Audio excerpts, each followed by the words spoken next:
Anna froze in disbelief when she replayed the security camera footage. Her recently deceased husband had appeared on the screen. The image showed him lifting their daughter gently into his arms before the two vanished out of frame. Panic rose in her chest. She rushed to her daughter's room, trembling as she asked, "Sweetheart, did Daddy come by this morning?" Her daughter blinked in confusion and shook her head. "No, Mommy." Anna returned to the footage, refusing to accept what she'd just heard. Determined, she bolted upstairs to check the wardrobe for the clothes her husband had been wearing on the screen. But to her astonishment, the specific shirt and jacket were gone, leaving nothing behind but an empty hanger swaying slightly, as if disturbed minutes ago. Her mind ached with questions when the doorbell suddenly rang. It was the nanny, returning from errands. Before the woman could settle in, Anna hurriedly pulled her toward the laptop. "Look, you need to see this," she demanded. But the nanny recoiled at the sight of the setup, angrily asking why Anna had hidden a security camera without telling her. Anna ignored the remark, frustration mounting. Right then, the husband's figure appeared again on the monitor, crisp and undeniable. The nanny gasped, pale with shock. I don't understand. He's dead.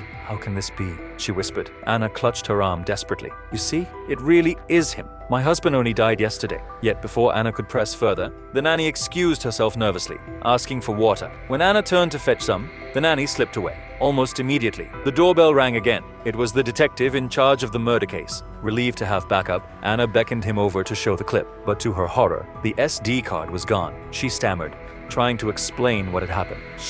The nanny must have taken it."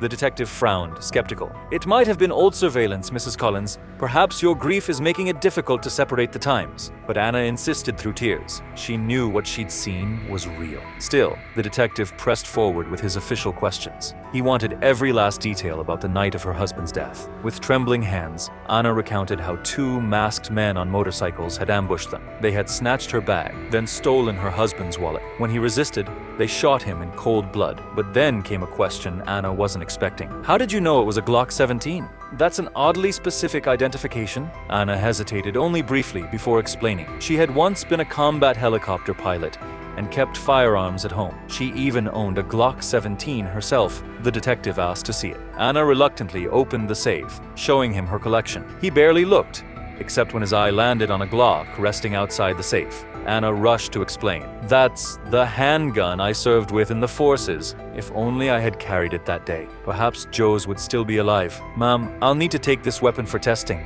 Detective Black said firmly. Anna's chest tightened. Did he think she had killed her husband? Still, she forced herself to comply, handing over the weapon in silence. Only after he left did her thoughts snap back to one thing. She had to recover the missing SD card. Somewhere in it lay the proof that her husband had somehow returned.